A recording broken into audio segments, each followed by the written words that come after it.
Oh, hey, didn't see you there. Welcome back to another edition of Cookin and Kickin with Mike. Today we are cooking spatchcock chicken.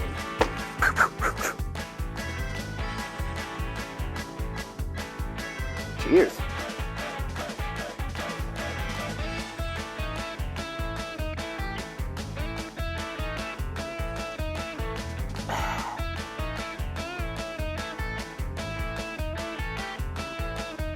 So, I went to the local grocery store and picked myself up an organic, grass-fed, free-range, I don't know what else you want to call it, a healthy chicken, because happy chickens make happy tummies. So I picked up one of those, and we're going to spatchcock it. Spatchcocking is pretty much just a fancy word for I'm going to take the backbone out. So it's really simple. I think it's the most even way to cook a chicken.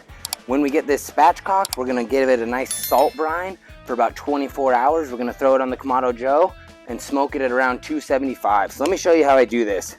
So if you're looking at the chicken and you see like a little like tailbone-ish looking thing, that's the back. So we're just gonna go to the right and left of it a little bit, get yourself a pair of kitchen shears, and we are just gonna chop into this. Ooh, there we go. You should hear it breaking through some ribs all the way to the end.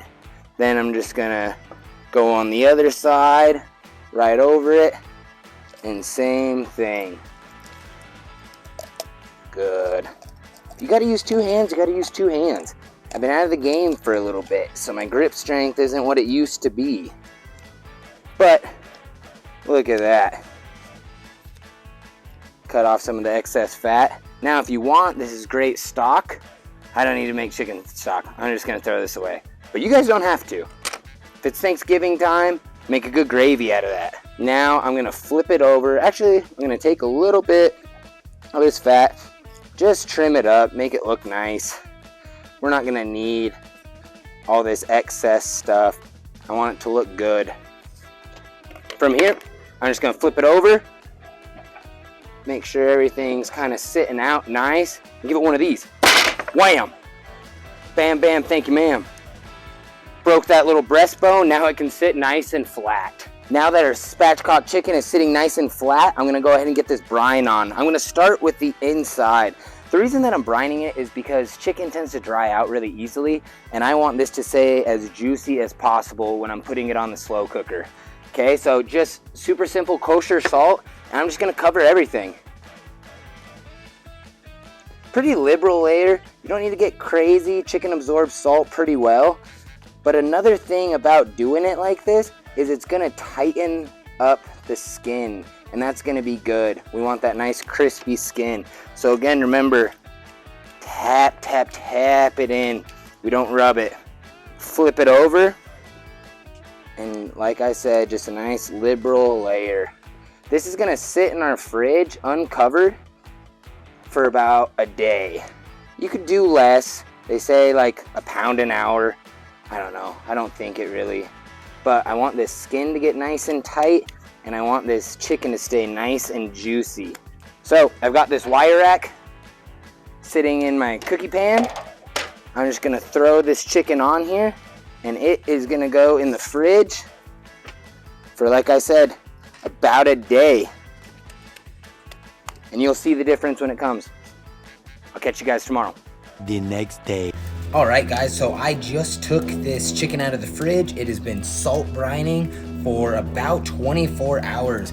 As you can see, there is zero salt on it anymore. It is all absorbed. That skin has tightened up nice. So we're gonna get this thing seasoned. Now since we already salted it, we're gonna get it seasoned with something that doesn't have any salt in it. So this is a little bit of garlic powder, a little bit of Italian herbs and seasoning, some pepper, and a little bit of onion powder.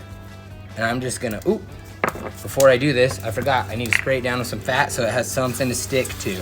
I just got some olive oil right here.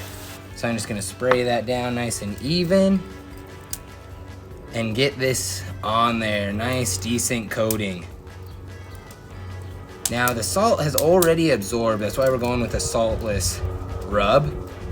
I'm just going for more of that savory take. That's why we got some Italian herbs and seasoning, some onions and garlic powder, a little bit of black pepper, nothing crazy guys. Remember, dap that in.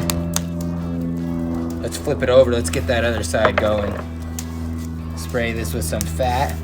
Now while this is adhering, I've got my Kamado Joe coming up to temp right now. I got some charcoal in there, and I've got some cherry wood. I'm gonna be cooking today at about 275. The reason I cook at 275 is because it's hot enough to crisp up the skin, but it's low enough to still keep that chicken nice and juicy and get that slow cook smoking effect. Can't forget the wingies. And we're gonna let that adhere, and I'll see you when we throw it on the grill. All right, so I got this grill stabilized at about 275. I've got that slow roller attachment hooked up, so we're gonna be getting that indirect smoke. So we're just gonna get that chicken on. Oh, nice little sizzle. We're gonna get it situated. Remember, tuck those wing tips. Tuck those wing tips nice so they don't get too crispy. Oh, these ones don't want to tuck. There we go. All right, right in the middle there, we're ready to go. This is gonna slow cook for a few hours, probably about 2, and I'm gonna take it off when it gets to about 160 in the breast. That carryover cook will take it up to 165. We don't want this thing getting dried out. All right, guys, so I just probed this. It was probing in the breast at about 162 and about 180 in the thigh. So it's perfect. We got beautiful coloring on this. You can tell just by the fat oils on top that we've kept it juicy the whole time. So I'm gonna get this off and we're gonna let it rest for about 30 minutes before I chop into it. All right, so I've let this chicken rest for about 20 minutes. It should be good to chop into. Now the great thing about spatchcocking, since we already took out the spine, is this is gonna separate super easy. Like watch how I get the thigh off of there. I'm literally just cutting through skin. So I'm gonna do that on both sides. I just got a chef's knife right here. Oh man, that just looks awesome. Look at that. That looks delicious. Man, this might be the juiciest chicken I've ever cooked.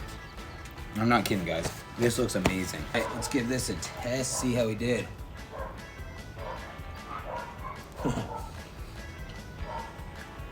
It's juicy, it's tender, it's not overcooked.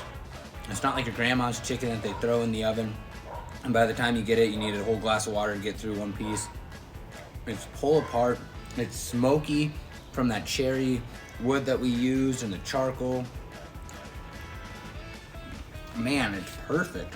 I have no complaints on this. We done it, guys. Hey, I appreciate you guys for tuning in. This is a super simple recipe. You just get a chicken from the store, cut that backbone out, spatchcock it, salt brine it for a day. Come out here, season it black pepper, Italian herbs and seasonings, a little bit of garlic and onion powder. Keep it real savory. Cook it around 275 up to 300. I think it took about hour 45. It's how long it took to cook. And then this is what we got. Guys, it's awesome. Healthy. Don't have to be a fat shit to eat this. Peace.